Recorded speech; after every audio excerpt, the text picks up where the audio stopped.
नमस्कार. Hello doctor या कार्यक्रमात मी डॉक्टर महेश चिटणीस दूरदर्शनच्या वतीने सर्व प्रेक्षकांचं मनपूर्वक स्वागत करतोय. आपल्या आजच्या कार्यक्रमाचा विषय आहे असाध्य रोगांसाठी होमिओपॅथी. आपल्याला माहितीच आहे की आजच्या प्रचलित वैद्यकीय शास्त्रांमध्ये मॉडर्न मेडिसिन ज्याला ॲलोपॅथी असं संबोधलं जातं, त्याचबरोबरीने आपलं असणारं प्राचीन भारतीय वैद्यकशास्त्र ज्याला आयुर्वेद असं संबोधलं जातं आणि गेल्या 250 वर्षांपासून डॉक्टर हनेमान यांनी शोध लावलेलं होमिओपॅथी जे जर्मनीमध्ये उदयास पावलं आणि आता सर्वत्र जगभरात पसरले अशा 3 प्रमुख वैदिक शास्त्र आज प्रचलित आहेत. आपण नेहमी वेगवेगळ्या प्रकारच्या विषयांवरती चर्चा करतो. मॉडर्न मेडिसिनमध्ये किंवा आयुर्वेदामध्ये वेगवेगळ्या विषयांवरती आपण चर्चा करतो. सर्वसाधारण आपल्याला विचार करताना असं नेहमी लक्षात येतं की मॉडर्न मेडिसिनमध्ये किंवा ॲलोपॅथीमध्ये वेगवेगळ्या रोगांसाठी आज चांगल्या इन्व्हेस्टिगेशन करणाऱ्या किंवा चांगलं निदान करणाऱ्या रोगाचं निदान करणाऱ्या चांगली उपकरणं, चांगलं आधुनिक तंत्रज्ञान उपलब्ध आहे किंवा सर्जरी सारख्या चांगल्या ट्रीटमेंटचे उपलब्ध आहे. पण जेव्हा कधी औषधाची गोष्ट येते किंवा मेडिसिनची गोष्ट येते तेव्हा त्याची असणारे लिमिटेशन्स किंवा त्याच्या असणाऱ्या मर्यादा ह्या उघड होतात. आणि म्हणूनच वेगवेगळ्या प्रकारच्या असाध्य रोगांसाठी आपण बघितलं आता की 2020 साली भारत ही आता मधुमेहाची राजधानी बनणार आहे. डायबिटीस हा अनेक रोगांचं मूळ कारण असं समजलं जातं आणि डायबिटीसमुळे हृदयरोग, ब्लड प्रेशर, त्याचप्रमाणे कधी कधी पुढे जाऊन आपल्याला कॅन्सर सारखेही आता रोगाचा उद्रेक झालेला बघायला मिळणार आहे. आयुष्यमान वाढत असल्यामुळे सर्वसाधारण सरासरी आयुष्यमानाची. आणि ह्या सर्व असाध्य रोगांवरती आज एक आशेचा किरण होमिओपॅथी किंवा होमिओपॅथीचे उपचार हे ठरलेले आहेत. म्हणूनच आज खास करून आपण आजच्या कार्यक्रमात अशा विविध असाध्य रोगांसाठी होमिओपॅथी कशा रीतीने उपचार करू शकते हे जाणून घेणार आहोत. आणि जाणून घेण्यासाठी अर्थातच ह्या क्षेत्रातील अतिशय प्रसिद्ध आणि तरुण असणारे डॉक्टर श्रीपाद खेडेकर आपल्या आजच्या कार्यक्रमात सहभागी झालेले आहेत. तर मी आपली सर्वप्रथम ओळख करून देतोय डॉक्टर श्रीपाद खेडेकर यांची. येस, नमस्कार सर. नमस्कार. डॉक्टर श्रीपाद खेडेकर हे सुपरिचित असे व्यक्तिमत्व आहे आपल्या सर्व मुंबईकरांना आणि महाराष्ट्राला. सगळ्यात गोष्ट सांगायची अशी की अतिशय कमी वयात आणि अतिशय अल्पावधीत त्यांनी ह्या क्षेत्रातील सर्वोच्च स्थान प्राप्त केलेलं आहे. मी मगाशी सांगितल्याप्रमाणे होमिओपॅथीतील MD ही पदवी त्यांनी संपादन केलेली आहे. हे करताना सर्वोत्तम गुण त्यांनी संपादन केले होते CET मध्ये. आणि त्यानंतर जेव्हा त्यांनी आपल्या कार्यास सुरुवात केली तेव्हा त्यांच्या लक्षात आलं की होमिओपॅथीमध्ये असणारी 100 वर्षापूर्वीची पुस्तकं आणि आता ह्याच्यात काही आत्ताची असणारी पुस्तकं ह्याच्यात काहीच फरक पडलेला नाही कालमानानुसार. तर काय होमिओपॅथीला आपल्याला नवीन उंचीवरती कसं नेऊन ठेवता येईल यासाठी त्यांनी अधिकाधिक रिसर्च किंवा संशोधन करायला सुरुवात केली. आणि या संशोधनातून त्यांनी वेगवेगळी पुस्तकं लिहिलेली आहेत, ज्याच्यात 2003 मध्ये IBTT त्यांचं a comparative study of rubrics of mind हे पहिलं पुस्तक प्रकाशित केलं. त्यानंतर 2004 मध्ये MD अव्वल गुणाने उत्तीर्ण झाल्यानंतर स्वित्झर्लंडमध्ये त्यांना ह्याच पुस्तकावरती लेक्चर देण्यासाठी आमंत्रित करण्यात आलं होतं. त्या ठिकाणी त्यांनी 10 केसेस हाताळले यशस्वीरित्या आणि मग त्यांनी मागे वळून पाहिलं नाही. त्यानंतर बेलग्रेड ह्या ठिकाणी त्यांचं अद्ययावत क्लिनिक तिथे त्या ठिकाणी सुरू केलं. स्वित्झर्लंड या ठिकाणी त्यांनी क्लिनिक सुरू केलं. आणि भारतात परत आल्यानंतर त्यांनी आपलं हे ज्ञान इतर सर्व लोकांना मिळावे यासाठी होमिओपॅथी आणि केवळ होमिओपॅथीच नव्हे तर ॲलोपॅथीच्या स्टुडंट्सना सुद्धा ट्रेन करायला सुरुवात केली. आज अनेक विध त्यांचे स्टुडंट्स हे शिकत आहेत आणि त्यांच्याबरोबर काम करत आहेत. आणि त्यांच्या संशोधनात वृत्तीमुळे मी मगाशी सांगितल्याप्रमाणे त्यांची 4 पुस्तकं प्रकाशित झालेली आहेत. आणि जेनेटिक्स मधल्या सर्वोत्तम असणारे जे सायंटिस्ट आहेत त्यांनी त्यांच्याबद्दल ह्याबद्दल गौरवोद्गार काढलेले आहेत, ज्याच्यामध्ये सोरायसिस, इनफर्टिलिटी, विविध प्रकारचे कर्करोग, कोमा, ऑटिझम, अल्झायमर, कंपवात, किडनी फेल्युअर अशा सर्व किंवा थायरॉइड सारख्या हार्मोनल प्रॉब्लेम्स आहेत, सांधेदुखी आहे, हृदयरोग, अशा विविध विकारांवरती कशा रीतीने ट्रीटमेंट केली जावी आणि कशा रीतीने आज हे उपचार प्रभावी ठरू शकतील ह्याचं सर्व ज्ञान आणि उहापोह या सर्व पुस्तकांमध्ये केला गेलेला आहे. इम्पेरियल क्लिनिक्स आता भारतामध्ये सुद्धा आहेत. मुंबईमध्ये प्रामुख्याने सांगायचं झालं तर दादर, अगर बाजार ह्या ठिकाणी डॉक्टर श्रीपाद खेडेकर यांचं क्लिनिक आहे. याशिवाय ठाणे, त्याचप्रमाणे चेंबूर आणि गोवा ह्या ठिकाणी सुद्धा त्यांचं क्लिनिक आहे. ऑनररी फिजिशियन म्हणून सुद्धा ते विविध पॅनलवरती कार्यरत आहेत. मी मगाशी सांगितल्याप्रमाणे खास करून जे रॉयल फॅमिलीज आहेत त्याचप्रमाणे टेनिसपटू, अनेक विविध प्रकारचे स्पोर्ट्समन सुद्धा त्यांचे पेशंट आहेत, मी जे कार्यक्रमात पुढे जाऊन आपल्याला सांगणार आहोत. आणि मी मगाशी सांगितल्याप्रमाणे टीचिंग फॅकल्टी म्हणून ते सध्या कार्यरत आहेत आपल्या युनिव्हर्सिटीमधल्या स्टुडंट्ससाठी. ह्यामध्ये अर्थातच मी सांगत असताना डॉक्टरांची ओळख करून दिल्यानंतर प्रेक्षकांसाठी नम्र निवेदन, प्रेक्षकांनी आपले प्रश्न विचारताना आपल्या टीव्हीचा आवाज कमी ठेवा म्हणजे आपले प्रश्न आम्हाला नीट ऐकू येतील आणि आपले प्रश्न हे कमी वेळात नेमक्या शब्दात आणि विषयाला अनुसरून विचारा. कार्यक्रमाचा विषय असाध्य रोगांसाठी होमिओपॅथी आहे आणि प्रश्न विचारण्यासाठी फोन नंबर्स पुढील प्रमाणे आहेत. सगळ्या प्रेक्षकांनी नीट लिहून घ्या. 2490805024908050 हा पहिला क्रमांक आहे. दुसरा क्रमांक आहे 2498805024988050. हे दोन्ही नंबर्स मुंबईतील प्रेक्षकांसाठी आहेत. मुंबई बाहेरून जेव्हा आपण आम्हाला फोन कराल तेव्हा अर्थातच त्याच्या मागे एसटीडी कोड लावायचा आहे. 022 किंवा 022 हा एसटीडी कोड लावून आपण जरूर आम्हाला फोन करू शकता. तर कार्यक्रमाकडे वळूया पुन्हा एकदा. एक महत्वाचा विषय आहे आपण जो घेऊन आज आलेलो आहे, असाध्य रोगांसाठी होमिओपॅथी. पण सर्वप्रथम थोडंसं होमिओपॅथी विषयी जाणून घेऊया, कारण होमिओपॅथी म्हटलं की सर्वसाधारण लोकांना माहिती असतं साबुदाण्याच्या गोळ्या, गोड गोड गोळ्या, आणि खायलाही अतिशय चांगल्या आणि टेस्टी लागतात. पण त्या बनवण्यामागचा जो विचार आहे किंवा प्रकृतीचा विचार करून किंवा प्रत्येक इंडिव्हिज्युअल रोगाचा विचार करून हे जे औषधं बनवली जातात सूक्ष्म स्वरूपामध्ये म्हणूया. बरोबर. सर्वप्रथम थोडंसं होमिओपॅथी विषयी सर आमच्या प्रेक्षकांना सांगा. 250 वर्षापूर्वी डॉक्टर सॅम्युअल हानेमन ही वॉज म्हणजे एक खूप चांगले सायंटिस्ट आणि एक खूप चांगले डॉक्टर होते. स्वतः ते एक ॲलोपॅथ होते.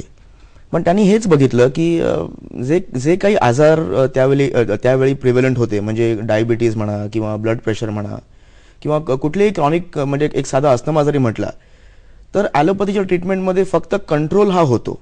म्हणजे कुठलेही डॉक्टर हेच म्हणतात की तुम्हाला जेव्हा असा काही आजार होतो तेव्हा तुम्ही एक गोळी आयुष्यभर खायची, मग ते एकाची दोनाची 3 अशा गोळ्या फक्त वाढत जातात. मग आपण जेव्हा म्हणतो की सायन्स इतकं प्रोग्रेस झालेलं आहे, मग हा आजार अजून कंट्रोलेबलच का, मग हे आजार कायमस्वरूपी जात का नाहीत, म्हणजे क्युअर का नाही होत. तर हे मनामध्ये घेऊन डॉक्टर हानेमननी विचार केला की सायन्स इकडेच लिमिटेड नाही आहे, याच्या पुढे पण काही असू शकतं. मग त्यांनी होमिओपॅथीचा शोध लावला. आणि त्याच्यामध्ये सर्वात इंटरेस्टिंग गोष्ट अशी आहे की डॉक्टर हानेमन हे जर्मन सायंटिस्ट होते. त्यांनी जरी होमिओपॅथीचा शोध लावला असेल तरी होमिओपॅथीचा उल्लेख हा आपल्या आयुर्वेदामध्ये पण झालेला होता.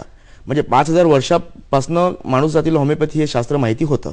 हानेमननी ते फक्त त्याचं परत संशोधन करून ते एक full fledge system of medicine बनवली. तर हा सर्वात मेजर ब्रेक थ्रू. येस, मला वाटतं. आणि ह्या अनुषंगाने आपण एक स्लाइड बघूया की काय होमिओपॅथीचं महत्व आहे, काय सूत्र आहेत होमिओपॅथीची ट्रीटमेंट करण्याची किंवा उपचार पद्धतीची काय सूत्र आहेत, हे आपण आता या ठिकाणी जाणून घेणार आहोत. डॉक्टर खेडेकर काय सांगतात? सर्वात महत्वाचं म्हणजे होमिओपॅथी हा एक नेचर्स लॉ वरती बेस्ड एक सायन्स आहे. नेचर्स लॉ म्हणजे काय की आपण ज्याला म्हणतो की आम्ही लॅटिनमध्ये सिमिलिया सिमिलिबस क्युरॅन्टूर, म्हणजे काट्याने काटा काढणं. म्हणजे एखादा पदार्थ किंवा एखादी गोष्ट जर आजार तयार करू शकते तर तीच गोष्ट तो आजार काढूही शकते. आणि मग तो आजार कुठलाही असो. म्हणून आम्ही होमिओपॅथीमध्ये कुठल्याही आजाराच्या डायग्नोसिसला किंवा लेबलला आम्ही घाबरत नसतो. किंवा कोणी म्हटलं की हा ऑटो इम्युन डिसऑर्डर आहे म्हणजे याच्यावर काही उपाय नाही आहे, तर असं नसतं. कारण निसर्गामध्ये आय फर्मली बिलीव्ह निसर्गामध्ये कुठलीही फक्त पॉझिटिव्ह किंवा फक्त निगेटिव्ह अशी गोष्ट निसर्गामध्ये एक्झिस्ट होऊच शकत नाही. म्हणजे आपण ज्याला म्हणतो की आजारावरती काही सोल्युशनच नाही, असं होऊ शकत नाही. ते सोल्युशन आपल्याला शोधून काढायचं आहे. तर होमिओपॅथीद्वारे आम्ही अशी बरीचशी सोल्युशन्स याच्यामध्ये संपूर्णपणे शोधून काढलेली आहेत. तर म्हणजे सिमिलिया सिमिलिबस क्युरॅन्टूर हे सर्वात मोठं प्रिन्सिपल. आणि दुसरं म्हणजे होमिओपॅथीमध्ये काय आहे की आम्ही एखाद्या शरीराला उत्तेजित करतो स्वतःला बरं करायला. म्हणजे औषधांच्या इफेक्टनी नव्हे, पण त्याच्या माणसाच्या रिॲक्शननी आम्ही त्याला बरं करत असतो. म्हणजे एखादा पदार्थ दिला की the person has to cure himself. बरोबर. आणि याच्यामध्ये कारण माणूस स्वतःला बरं करत असतो त्यामुळे साईड इफेक्टचा प्रश्न येतच नाही. आम्ही मटेरियल सबस्टन्स वापरत नाहीये, आम्ही फक्त त्याला एक उत्तेजित करतो किंवा त्याला स्टिम्युलेट करतो. आणि प्रत्येक शरीरामध्ये ही प्रॉपर्टी असतेच. म्हणजे आपल्याला कुठे खर्चटलं की आपली जखम कशी भरून निघते, तर हा आपला क्युरेटिव्ह ग्रेडियंट असतो. आणि होमिओपॅथीमध्ये आम्ही हा स्टिम्युलेट करतो, मग तो कुठलाही मोठा आजार असो की छोटा आजार असो. आणि होमिओपॅथी हे जे मानलं जातं की it is not only useful for एक म्हणजे लहानसा म्हणजे जे वापरलं जातं की सर्दी, खोकले, अस्थमा, दमा याच्यासाठीच नाही, पण इव्हन डिफिकल्ट पॅथॉलॉजीज देखील बऱ्या होऊ शकतात. म्हणजे कॅन्सर्स म्हणा, कोमा म्हणा, पार्किन्सन सारखे अगदी अवघड आजार हेही होमिओपॅथीने बरे होतात. फक्त त्याच्यामध्ये कारण म्हणजे सर्वात महत्वाची गोष्ट एकच आहे की होमिओपॅथीला तुम्हाला समजायचं आहे जेनेटिक्स किंवा पॅथॉलॉजी या बॅकग्राऊंडमध्ये. म्हणजे सुपरफिशियल लेवलला अप्लाय न करता होमिओपॅथीला आपल्याला एक डीप अंडरस्टँडिंग पाहिजे की माणसाची गुणसूत्र काम कशी करतात आणि ती आपण कशी उत्तेजित करू शकतो. ओके. सो ह्या गुणसूत्रांच्या आधारे आज ट्रीटमेंटचा बेस म्हणून आपण बनवला जातोय होमिओपॅथीमध्ये. जे तुम्ही म्हणालात की जेनेटिक्सचा वापर करून आज त्याचा होमिओपॅथीशी सांगड घालून आपण म्हणूया ट्रीटमेंट जेव्हा दिले तेव्हा अर्थातच रिझल्ट हे चांगले मिळतात, जे आपण बघितलं. आपण अनेक देशांमध्ये जात असता, स्वित्झर्लंड, इंग्लंड आहे, ग्रीस, जर्मनी, प्राग, क्रोएशिया, अनेक नावं घेऊ आपण तेवढी थोड्यात. आणि विविध ठिकाणी आपण व्हिजिट करत असता ॲज अ फिजिशियन. सांगण्याचा भाग असा आहे की होमिओपॅथी जे आपण ही आता सूत्र बघितली ही पुढे जाऊन कशा रीतीने काम करतात हे आपण जरा बघूया. कुठल्या प्रकारचे आजार आपण आज ट्रीटमेंट करू शकतो होमिओपॅथीद्वारे, काय सांगता येईल? आता होमिओपॅथीचं लिमिटेशन म्हटलं की it is only the sky, कारण आपल्याला हे शास्त्र जितकं चांगलं समजेल तितकं आपल्याला चांगलं अप्लाय करता येईल. म्हणजे आपण होमिओपॅथीच्या द्वारे आपण जेनेटिक्स अजून चांगलं समजू शकतो. तर आता हे जे आजार आहेत हे आम्ही आमच्या क्लिनिकमध्ये म्हणजे कॉन्फिडंटली आम्ही आता हे टॅकल केलेले प्रॉब्लेम्स आहेत. म्हणजे जसं की कॅन्सर्स किंवा जे पेशंट्स कोमामध्ये आहेत, ज्या केसेस गिव्हन अप आहेत की बाबा या केसेसवर काही सोल्युशन नाही, तर असे पेशंट देखील परत रिवाईव्ह होऊ शकतात. अल्झायमर्स, पार्किन्सन्स, वेगवेगळ्या प्रकारचे स्किझोफ्रेनिया, मग बाळ न होणे किंवा इन्फर्टिलिटी ज्याला म्हणतो, तर हाही प्रॉब्लेम कायमस्वरूपी सॉल्व्ह होऊ शकतो. कुठल्याही प्रकारचे विविध हार्ट कंडिशन्स, म्हणजे अगदी तुमचा साधा अंजायनापासून ते तुमचे अगदी मायोकार्डियल इन्फॅक्ट, तर या गोष्टी देखील होमिओपॅथीनी चांगल्या प्रकारे होऊ शकतात क्युअर. म्हणजे त्यानंतर kidney failure, cirrhosis of liver, diabetes mellitus, थायरॉइडचे वेगवेगळे problem, menstrual problems, myasthenia gravis किंवा लहान मुलांचे आजार. It is a very safe and effective system of medicine, including tendency for illnesses. बरेच वेळा आपण बघतो की माणसाला वारंवार आजारी पडायची टेंडन्सी झालेली असते, कारण त्याची इम्युन सिस्टीम अगदी खाली गेलेली असते. तर हे आजार देखील आपण कायमस्वरूपी बरे करू शकतो. सो हे आपण बघितलं आहे, वेगवेगळ्या प्रकारचे विविध आजार आज होमिओपॅथीने संपूर्णतः बरे होऊ शकतात. अर्थातच कसे ते आपण अजून पुढे जाणून घेणार आहोत कार्यक्रमात. पण तत्पूर्वी एक फोन कॉल बीडवरून आपल्याला प्रश्न येतोय. प्रश्न बोला, आपण विचारा. हॅलो, महारुद्र बोला. नमस्कार. प्रश्न विचार. सर. हा हा, माझा प्रश्न असा आहे हा की होमिओपॅथीमध्ये जी औषधी डोस असतात ते फारच लवकर 1 तासाला 2 तासाला अशा प्रकारचे असतात. आणि काही वेळेस असं असतं की ती औषधी सोबत ठेवणं शक्य होत नाहीये कुठं प्रवासाला वगैरे जाताना. आणि हे डोस ॲलोपॅथी प्रमाणे दिवसातून 2 वेळा किंवा 3 वेळा घेता येतात का?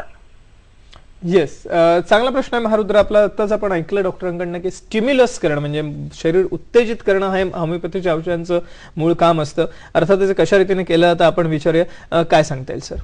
हे बघा, ही जी समजूत आहे ही माझ्या मते अगदी चुकीची समजूत आहे. कारण होमिओपॅथी तुम्ही जर कम्पेअर केलं तर हे एक वॅक्सिनेशन सारखी मेथड आहे. आता वॅक्सिन कसं आपण फक्त एकदा घेतो किंवा आपल्याला एकदा दिलं जातं आणि त्या वस्तूची मेमरी आपल्या शरीरामध्ये आयुष्यभर राहते. तर होमिओपॅथी तसंच एक शास्त्र आहे की आपण फक्त स्टिम्युलस दिला किंवा उत्तेजित केलं की याची मेमरी आपल्या बॉडीमध्ये राहणारच आणि आपली बॉडी त्या औषधाला रिॲक्ट करते आणि रिॲक्ट करते तेव्हा क्युरेटिव्ह फॉर्ममध्ये करते. तर हे सारखं घेणं हे म्हणजे आता प्रत्येक आजाराला डिपेंड करतं की तुम्ही काही आजारांमध्ये आम्ही रिपीट करतो किंवा काही आजारांमध्ये रिपीट नाही करत. That actually depends. पण ॲलोपॅथी सारखं नाही आहे की आपण 2 तासालाच घेतलं पाहिजे की तासाभरांनीच घेतलं पाहिजे. हे अगदी चुकीची समजूत आहे. ओके, त्यामुळे आपण जरूर हे औषध घेत असताना तज्ज्ञ डॉक्टरांच्या सल्ल्याने औषध घ्या. आम्ही नेहमी प्रेक्षकांना ह्या कार्यक्रमाद्वारे सांगत असतो की जे औषध कसं आणि कशा रीतीने घ्यायला पाहिजे हे जरूर आपण आपल्या तज्ज्ञ डॉक्टरांची सल्लामसलत करून ठरवू शकता. थोडंसं पुढे जाऊन आपण जेव्हा होमिओपॅथीशी बोलत होतो की कशा रीतीने हे वर्क होतं, ह्याच्यामध्ये ही एक सुंदर स्लाइड आहे सर. ही काय सांगते सर? हा एक निसर्गाचा एक नियम आहे की कुठलीही मोठी गोष्ट जेव्हा सुरुवात होते ती अगदी एका छोट्याशा स्टिम्युलस पासून सुरुवात होते. म्हणजे आता याला आम्ही म्हणतो डॉमिनोज इफेक्ट, की एक डॉमिनो दुसऱ्यावरती पडला की तो पडत एक अशी मोठी स्ट्रक्चर देखील पडू शकतं. तर it is a sequence of events. म्हणजे एकामध्ये दुसरी गोष्ट गुंतलेली आहे आणि मग तिकडनं जाऊन एक मोठा आजार तयार होऊ शकतो. तर म्हणजे ही थिअरी माझी अगदी लेटेस्ट थिअरी आहे की मनाचा आणि आपल्या शरीराचा संबंध काय असतो. म्हणजे आता समजा आपल्या शाळेमध्ये आपले टीचर आपल्याला ओरडल्या तर आपण म्हणतो की ही एक फार सूक्ष्म गोष्ट आहे. पण तो मुलगा लहान घरी जाऊन त्याला ताप येतो. ताप आल्यानंतर त्याची इम्युन सिस्टीम खराब होते आणि मग त्याला मोठा आजार होऊ शकतो. तर सुरुवात कुठे झाली? सुरुवात झाली की टीचरनी त्याला फक्त एक दम दिला, पण त्याला घरी जाऊन त्याला बघितलं की त्याला नंतर मग कुठला तरी मोठा ताप आलेला असतो किंवा ऑर्गॅनिझम त्याच्यामध्ये सेटल झालेला असतो. तर एवढंच आहे की इम्युन सिस्टीम या गोष्टीमध्ये त्याची डाऊन झाली. म्हणजे it always starts from a very small thing. तर मग हीच आपली थिअरी आहे की आपल्या मनामध्ये म्हणजे एका मिनिटाला शेकडो विचार येत असतात कंटिन्युअसली. त्याच्यामधला कुठलाही एक विचार जेव्हा स्ट्रॉंग होतो तर ज्याला आपण थॉट म्हणतो, तर तो विचार आपल्या शब्दामध्ये कन्वर्ट होतो. म्हणजे दिस थॉट बिकम्स युअर वर्ड. म्हणजे आपण तो एक्सप्रेस करतो. मग तो शब्द जो असतो तो शब्द नंतर आपली क्रिया बनतो, म्हणजे आपली ऍक्शन बनते. मग त्या ऍक्शन नंतर त्या ऍक्शनची आपल्याला सवय होऊन जाते. आपण त्याला म्हणतो आपली हॅबिट, म्हणजे त्या वस्तूची सवय झालेली आहे. आणि एखाद्या गोष्टीची सवय झाली की आपण त्याला म्हणतो की मनावरती आता या माणसाचा स्वभाव झालेला आहे. म्हणजे दिस बिकम्स अ कॅरेक्टर. आणि तोच स्वभाव शेवटी तुमचं दैव बनतो. म्हणजे त्याला आपण म्हणतो डेस्टिनी. आपण म्हणतो ना की आपलं नशीब आपल्या हातामध्ये असतं, म्हणजे आपले विचार देखील आपल्या हातामध्ये असतातच. बरोबर. त्यामुळे आपण म्हणतो की ते लहानपणी होणारे संस्कार किंवा आपलं एन्व्हायरमेंट जिकडे आपण वाढलेलो आहोत तर त्याप्रमाणे विचार बनतात आणि त्याप्रमाणे आपलं दैव बनत असतं. म्हणजे हेच झालं की एक छोटीशी गोष्ट एक आपलं दैव बनवू शकते एखादा विचार, बरोबर. पण तो स्ट्रॉंग असला पाहिजे. बरोबर. तेच आपण जर आपल्या शरीरावरती घेतलं तर it is exactly the mirror image, म्हणजे जे आपल्या मनामध्ये असतं ते शरीरावरती झालंच पाहिजे. बरोबर. आपलं